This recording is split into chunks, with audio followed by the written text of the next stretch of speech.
ஒரு கிராமத்துல ஆசிரியை ஒருத்தங்க வேலை செஞ்சுட்டு வராங்க. அவங்களோட வலது கை வெண்மையும் கருமையும் கலந்த மாதிரி ஒரு விகாரமான கையா இருக்கு.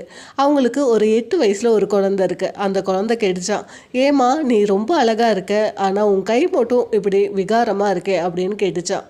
அதுக்கு அந்த அம்மா சொன்னாங்களாம், ஒருத்தரோட உருவத்தை வச்சு அவங்களோட அழகை நம்ம மதிப்பிடக்கூடாது, அவங்களோட செயல்பாட்டை வச்சு தான் நம்ம அழகை மதிப்பிடணும் அப்படின்னு சொன்னாங்களாம். இது புரியலை, நீ தெளிவாக சொல்லுமா அப்படின்னு சொன்னாலாம் அந்த பொண்ணு. நீ குழந்தையா இருக்கும்போது தொட்டில் தூங்கிட்டு இருக்கும்போது நம்ம வீட்டில் தீ பிடிச்சிருச்சு, அக்கம் பக்கத்தில் இருக்கவங்கள தீ பிடிச்சிருச்சு தீ பிடிச்சிருச்சு அப்படின்னு சொல்லி கத்துனாங்களே தவிர யாருமே உன்னை காப்பாற்றுறதுக்காக வரல. அந்த நேரத்தில் என்னோட உயிரை கூட நான் பொருட்படுத்தாமல் உன்னை ஓடி வந்து காப்பாற்றினேன். அப்போ என் மேலே பட்ட தீயினால் என் கை இந்த மாதிரி ஆயிடுச்சு. அதை பற்றி நான் கவலையே படல. ஒரு உயிரை காப்பாற்றின இந்த கையை நினச்சி நான் பெருமை தான் பட்டேன் அப்படின்னு சொன்னாங்களாம் அந்த அம்மா. இதை கேட்டு அந்த குழந்தையும் அந்த கைக்கு முத்தமிட்டுச்சான். இது தாங்க அழகு.